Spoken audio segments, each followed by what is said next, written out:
Hi friends, మనం సుందరకాండ చెప్పుకుంటున్నాం కదా. ఈరోజు సుందరకాండలో సీతాన్వేషణ హనుమ చేస్తున్నారు. ఆ విషయం గురించి మనం చర్చించుకుందాం. సుందరకాండలోని ప్రతి ఒక్క ఘట్టం భక్తికి ప్రతిబింబం. ఇప్పుడే మనం ప్రవేశిస్తున్నాం లంకానగరంలోని ఆ అద్భుత రాత్రిలో చంద్రకాంతితో మెరిసిపోతూ స్వర్ణ గోపురాలు నిశ్శబ్దంలో నిద్రిస్తున్న లంకలో చిన్న రూపంలో హనుమంతుడు తన పవిత్ర యాత్రను కొనసాగిస్తున్నాడు. సీతామాత కోసం వెతుకుతూ ధర్మం మరియు భక్తి మధ్య తన మనసుతో యుద్ధం చేస్తున్న ఆ క్షణాన్ని మనం కూడా వీక్షిద్దాం.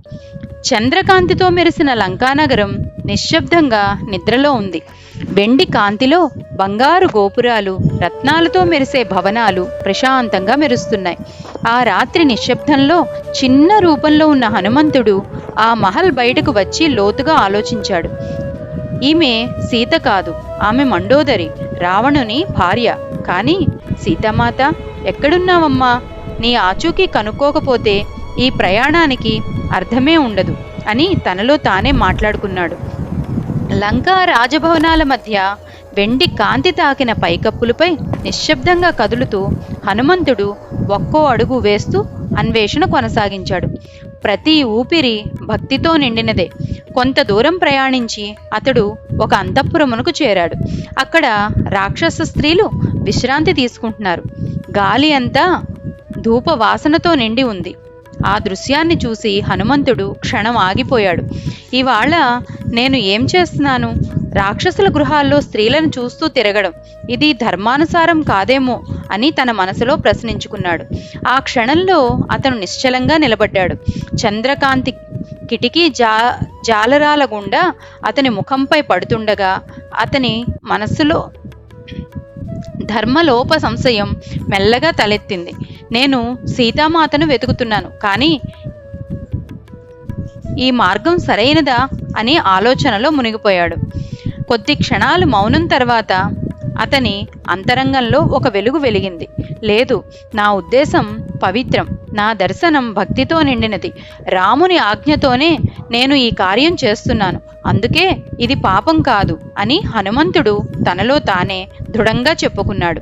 ఆ మాటలతో అతని మనసులో సందేహం తొలగిపోయింది.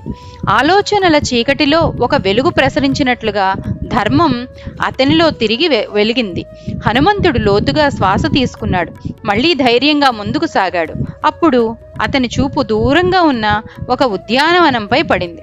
అది సాధారణ స్థలం కాదు. ఆ వనంలో ఒక దివ్య కాంతి మెరుస్తోంది. అది ఏ స్థలం?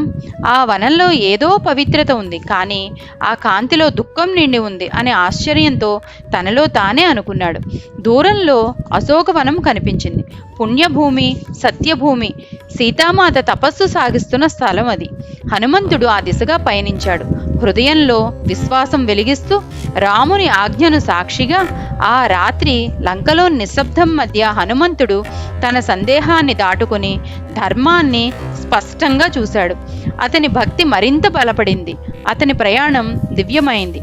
అది కేవలం సీతాన్వేషణే కాదు, అది ఆత్మయాత్ర. ఇలా హనుమంతుడు లంకానగరంలోని రాత్రిలో తన మనసులో కలిగిన సందేహాన్ని జయించి ధర్మాన్ని మరలా కనుగొన్నాడు.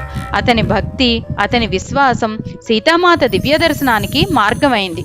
అశోకవనానికి దారి చూపిన ఆయన భక్తే సుందరకాండ మనకు చెబుతుంది.